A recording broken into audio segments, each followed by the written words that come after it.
नमस्कार, मी एकता. अमरावती बुलेटिन मध्ये आपलं स्वागत. अमरावतीत हुंड्याच्या मागणीमुळे ऐनवेळी विवाह मोडल्याची धक्कादायक घटना समोर आली आहे. हळदीच्या आदल्या दिवशी कार, एसी, टीव्ही आणि 15 तोळा सोन्याची मागणी पूर्ण न झाल्यानं वरानं लग्नास नकार दिल्याचा आरोप करण्यात आला. या प्रकरणी फ्रेझरपुरा पोलिसांनी वरासह चौघांविरुद्ध गुन्हा दाखल करून पुढील तपास सुरू केला आहे. विवाहाच्या आदल्या दिवशी हळदीची तयारी सुरू असतानाच वरपक्षानं कार, एसी, टीव्ही आणि 15 तोळे सोन्याची मागणी केली. ही मागणी पूर्ण न झाल्यानं मुलाने लग्नास नकार दिल्याचा आरोप वधू पक्षानं केलाय. लग्नपत्रिका वाटून झाल्या होत्या आणि सर्व तयारी पूर्ण झाली असतानाच हा प्रकार घडल्यानं वधू आणि तिच्या कुटुंबाला मोठा मानसिक धक्का बसला आहे. या प्रकरणी वधूच्या वडिलांच्या तक्रारीवरून फ्रेझरपुरा पोलिसांनी वर, त्याचे आईवडील आणि आणखी एका व्यक्तीविरुद्ध हुंडा प्रतिबंधक कायद्यासह संबंधित कलमान्वये गुन्हा दाखल केला असून पुढील तपास सुरू आहे. अमरावती जिल्ह्यातील चांदूर रेल्वे येथील आनंद मठातील कथित लैंगिक अत्याचार प्रकरणात गुन्हा दाखल होताच आरोपी दत्तगिरी गुरु जयारामजी महाराज फरार झाले आहेत. भारतीय न्याय संहिता आणि पॉक्सो कायद्यान्वये गंभीर गुन्हा दाखल करण्यात आला असून पोलिसांनी विशेष पथकाच्या माध्यमातून आरोपीचा शोध सुरू केला आहे. चांदूर रेल्वे येथील आनंद मठातील कथित लैंगिक अत्याचार प्रकरणात आरोपी दत्तगिरी गुरु जयारामजी महाराज यांच्या विरुद्ध भारतीय न्याय संहिता तसेच पॉक्सो कायद्यान्वये गंभीर गुन्हा दाखल करण्यात आला आहे. गुन्हा दाखल होताच आरोपी फरार झाल्यानं पोलिसांनी त्यांचा शोध सुरू केलाय. फिर्यादी महिलेच्या तक्रारीनुसार सन 2014 मध्ये धार्मिक कार्यक्रमाच्या माध्यमातून तिची आरोपीशी ओळख झाली. त्यानंतर विश्वास संपादन करून ऑगस्ट 2016 मध्ये आनंद मठात बोलवण्यात आलं आणि तिथं तिच्या इच्छेविरुद्ध बळजबरीनं शारीरिक संबंध ठेवत जीवे मारण्याची धमकी दिल्याचा आरोप तक्रारीत करण्यात आलाय. तक्रारीत आरोपीवर दीर्घकाळ लैंगिक, मानसिक, शारीरिक आणि आर्थिक शोषण केल्याचाही आरोप करण्यात आला आहे.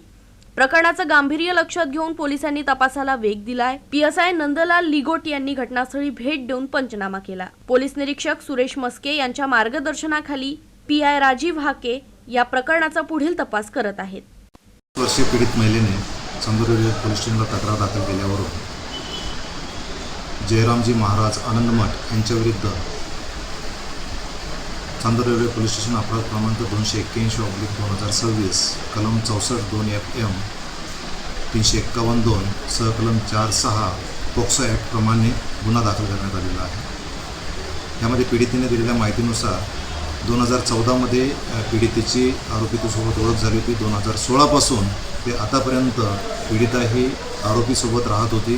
त्या दरम्यान त्याने तिच्यासोबत तिच्या इच्छेविरुद्ध शारीरिक संबंध प्रस्थापित करून तिचे शारीरिक शोषण केले असल्याची तक्रार नोंदवलेली आहे. आरोपीला अटक करण्यासाठी तपास पथक नेमण्यात आला असून आरोपीचा शोध चालू आहे. विद्यार्थ्यांच्या सुरक्षेच्या दृष्टीनं राज्य शासनाने शालेय बस, व्हॅन आणि शैक्षणिक संस्थांच्या बसगाड्यांसाठी सुधारित नियम लागू केले आहेत.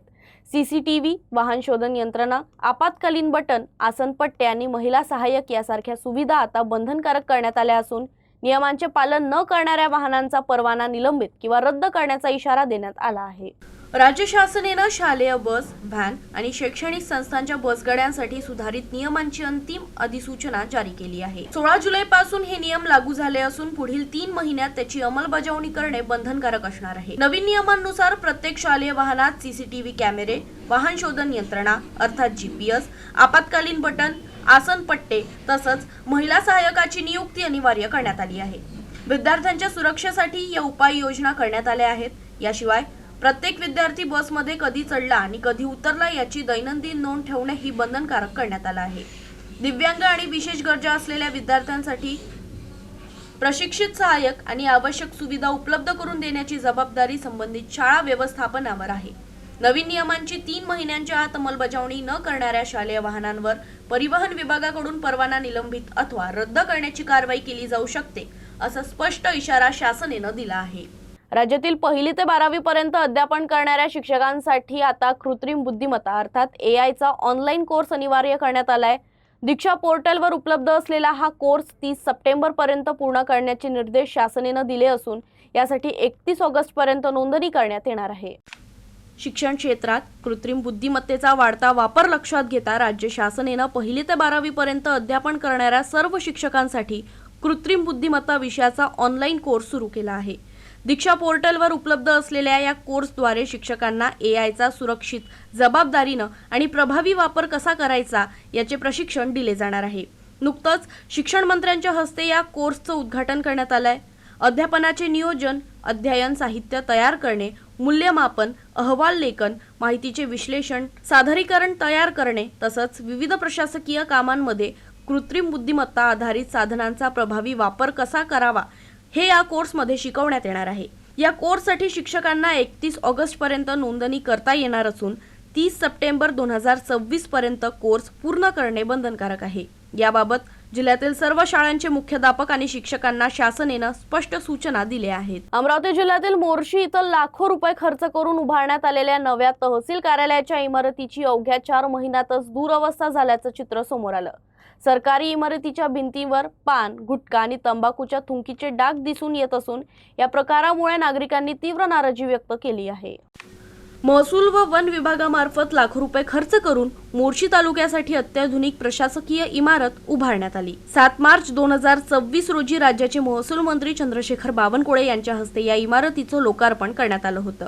मात्र लोकार्पणानंतर अवघ्या 4 महिन्यातच या नव्या इमारतीच्या भिंतीवर पान, गुटखा आणि तंबाखूच्या थुंकीचे डाग पडल्यानं इमारतीचं विद्रुपीकरण झालं आहे. सरकारी मालमत्तेची अशी दुर्दशा झाल्यानं नागरिकांमध्ये संताप व्यक्त होत आहे. राज्यात गुटखा आणि तंबाखू विक्री तसंच सेवनावर बंदी असतानाही सरकारी कार्यालय परिसरातच नियमांचे उल्लंघन होत असल्याचा आरोप नागरिकांकडून केला जात आहे. स्वच्छता आणि शिस्तीचा संदेश देणाऱ्या सरकारी कार्यालयातच अशा प्रकारचे अस्वच्छता होत असल्यानं प्रश्नचिन्ह निर्माण झाले आहेत. नागरिकांनी संबंधित विभागाकडे इमारतीची तातडीनं स्वच्छता करण्याची, परिसरात गुटखा व तंबाखू सेवन करणाऱ्यांवर कठोर कारवाई करण्याची तसंच सीसीटीव्हीच्या माध्यमातून दोषींची ओळख पटवून दंडात्मक कारवाई करण्याची मागणी केली आहे. अमरावती जिल्ह्यात बोगस सोयाबीन बियाणे प्रकरणात कारवाईचा वेग कायम असून आणखी 5 गुन्हे दाखल करण्यात आले आहे.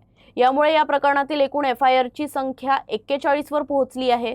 विविध कंपन्यांविरोधात शेतकऱ्यांची व शासनाची फसवणूक केल्याचा आरोप करण्यात आला असून पोलिसांकडून पुढील तपास सुरू आहे. तक्रारीनुसार Vigor Biotech Private Limited, Ravi Seeds and Research Private Limited आणि इनोव्हा ॲग्रो या कंपनीविरोधात गुन्हे दाखल करण्यात आले आहेत. संबंधित कंपन्यांनी शेतकऱ्याची व शासनाची फसवणूक केल्याचा आरोप करण्यात आला आहे.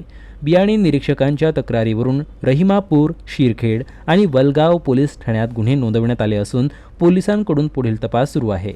बोगस बियाण्यांमुळे शेतकऱ्यांचा संपूर्ण खरीप हंगाम धोक्यात आल्यानं नुकसान भरपाई आणि दोषींवर कठोर कारवाईची मागणी होत आहे. अमरावती जिल्ह्यात तब्बल 10 दिवसांच्या पावसाच्या खंडानंतर झालेल्या हलक्या सरींमुळे खरीप हंगामाला काहीसा दिलासा मिळालाय. जिल्ह्यात अद्याप 35.5% पावसाची तूट असली तरी या पावसामुळे रखडलेल्या पेरण्यांना गती मिळण्याची शक्यता आहे. 10 दिवसांच्या पावसाच्या खंडामुळे अमरावती जिल्ह्यातील खरीप पिके संकटात सापडली होती. उशिरा झालेल्या पेरण्या आणि त्यानंतरच्या दीर्घ खंडामुळे कोवळी पिके सुकण्याच्या मार्गावर असताना गेल्या 2-3 दिवसातील हलक्या पावसानं शेतकऱ्यांना दिलासा मिळाला आहे. हवामान विभागाच्या अंदाजानुसार पुढील 2 दिवस तुरळक ठिकाणी पावसाची शक्यता असून त्यानंतर 4 दिवस हलक्या ते मध्यम स्वरूपाच्या सरी कोसळण्याचा अंदाज आहे. या पावसामुळे सुमारे 1 लाख हेक्टर क्षेत्रावरील रखडलेल्या पेरण्या पूर्ण होण्यास मदत होणार असल्याची अपेक्षा आहे. जिल्ह्यात 19 जुलैपर्यंत सरासरी 315.7 मिलीमीटर पाऊस अपेक्षित असताना प्रत्यक्षात केवळ 203.5 मिलीमीटर पावसाची नोंद झाली आहे. त्यामुळं जिल्ह्यात 35.5% पावसाची तूट कायम आहे. सोमवारी सायंकाळपासून सुरू झालेल्या पावसामुळे ही तूट काही प्रमाणात भरून निघण्याची शक्यता व्यक्त केली जात आहे. दरम्यान भातकुली, अचलपूर, चिखलदरा, अमरावती आणि धामणगाव रेल्वे तालुक्यांमध्ये पावसाची कमतरता अधिक जाणवत आहे. त्यातच बोगस सोयाबीन बियाण्यांमुळे अनेक शेतकऱ्यांना दुबार पेरणीचा खर्च सहन करावा लागला आहे. तज्ज्ञांच्या मते येत्या काही दिवसात समाधानकारक पाऊस झाल्यास खरीप पिकांची वाढ सुधारेल. मात्र पावसाची अनिश्चितता कायम राहिल्यास उत्पादनावर परिणाम होण्याची शक्यता आहे. आजच्या बातमीपत्रात इतकंच. पाहत रहा UCN न्यूज.